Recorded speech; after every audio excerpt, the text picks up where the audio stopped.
And then I just had that sinking pit in my stomach of, oh my gosh, where is my wallet? And, as a grown up woman now, if you've ever left your purse somewhere and you have that like moment of panic, that's what I felt as a 9-year-old.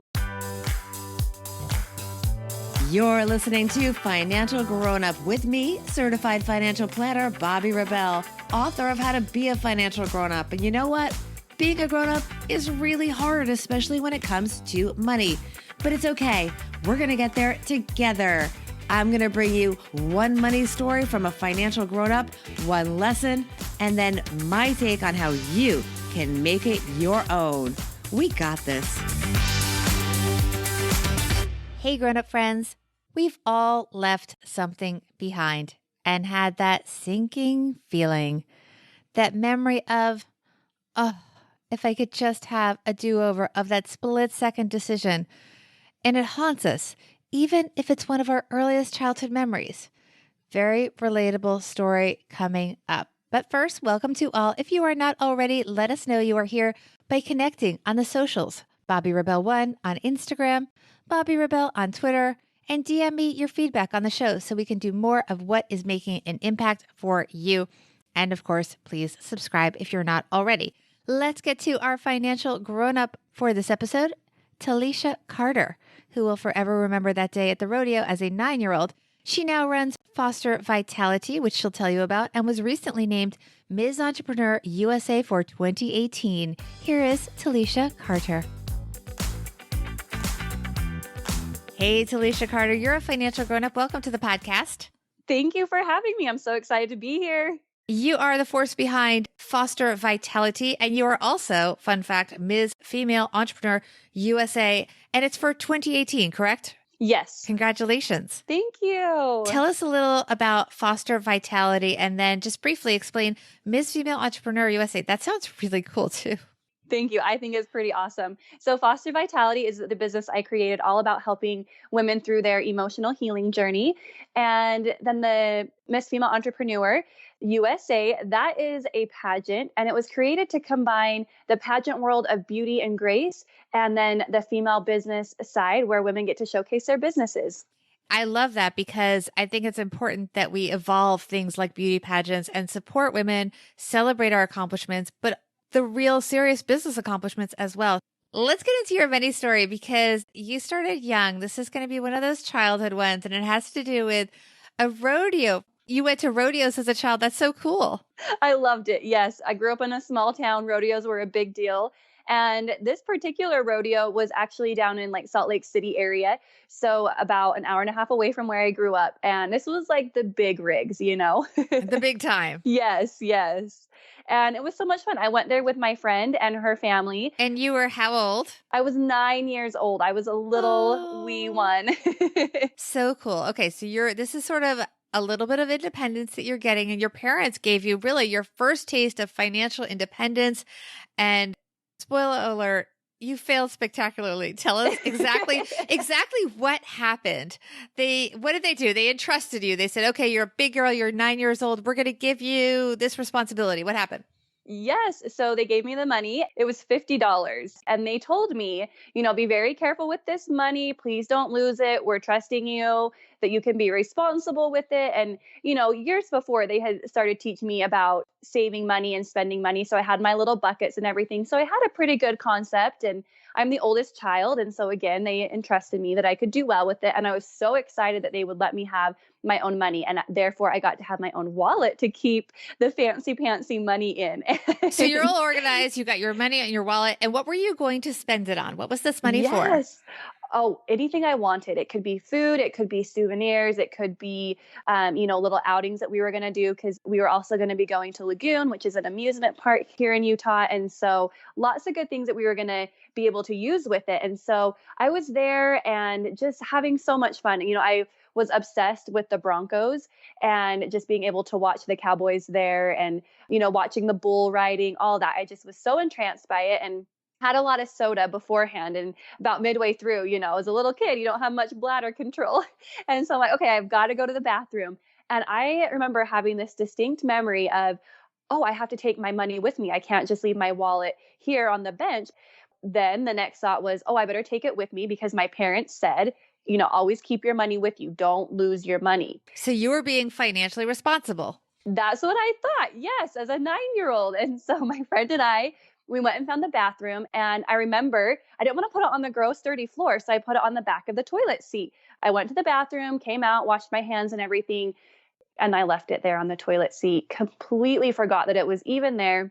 Came back to our seats. We were enjoying the rodeo. And then I just had that sinking pit in my stomach of, oh my gosh, where is my wallet? And, as a grown up woman now, if you've ever left your purse somewhere and you have that like moment of panic, that's what I felt as a 9-year-old, was that moment of, oh my gosh, I've got to go get my money. Where is my money? Where did I leave this money? And so we quickly went back to the bathroom. And of course, we went into every single stall and nothing was there and no one had turned it in. So, Oh, you went to Lost and Found? yes, we did everything to try and find it. And, hopefully someone else enjoyed that $50. And it's disappointing that somebody did not turn that into Lost and Found. I mean, did you have your name on it? Anything? As a 9-year-old, we tend to put name tags on our kids' stuff.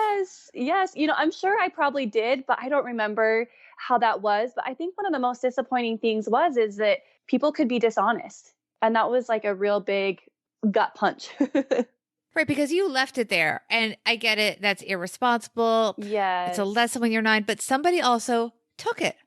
Yeah. And that's also a lesson that if you don't pay attention to your money, someone might take it.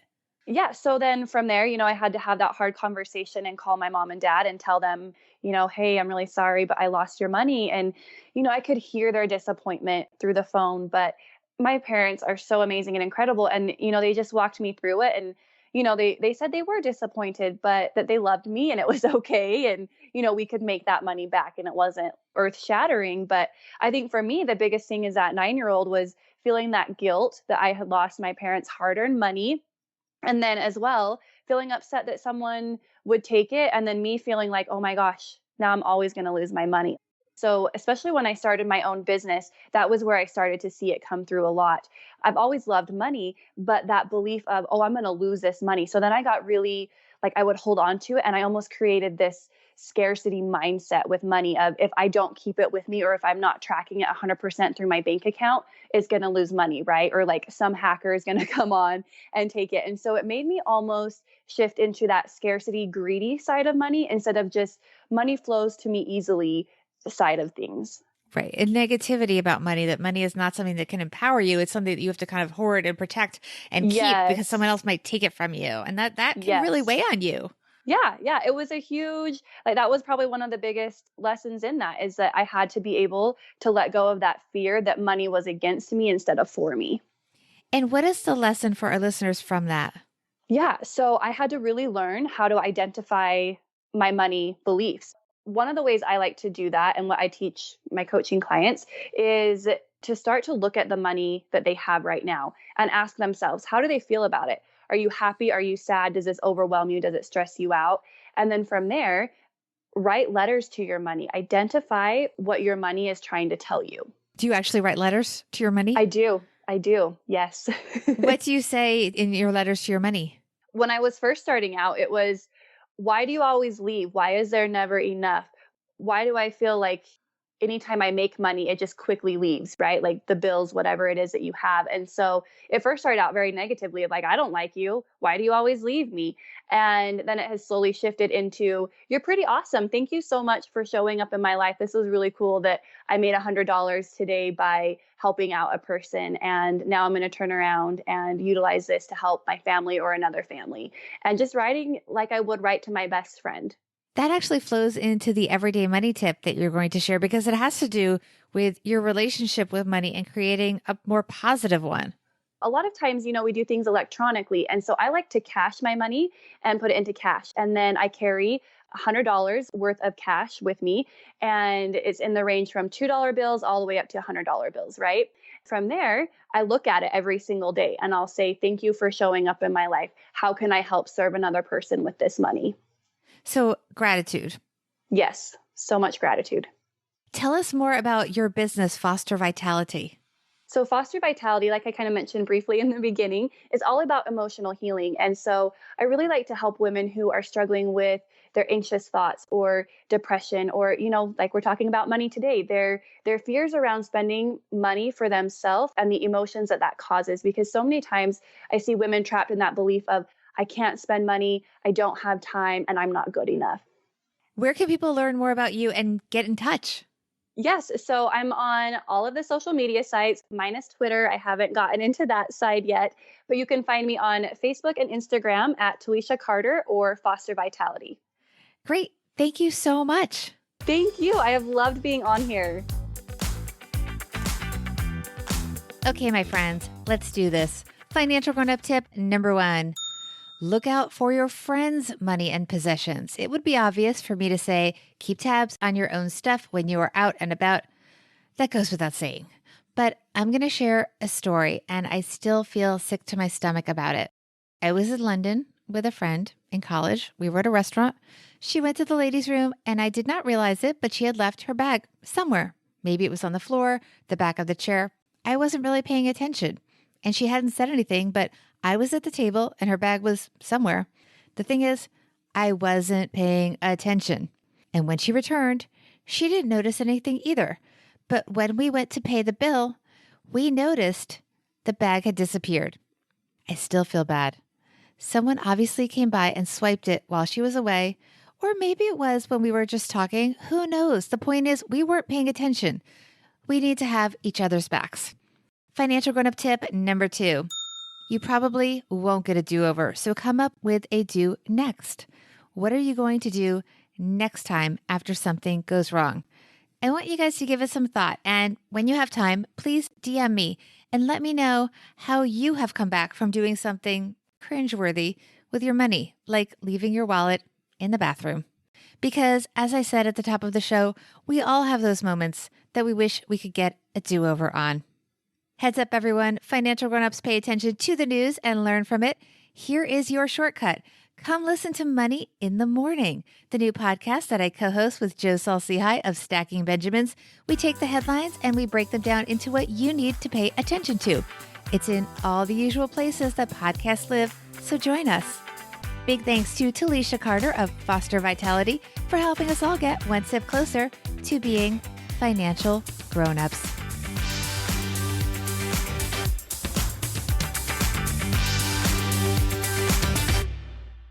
Financial Grown-Up with Bobby Rebell is edited and produced by Steve Stewart and is a BRK Media production.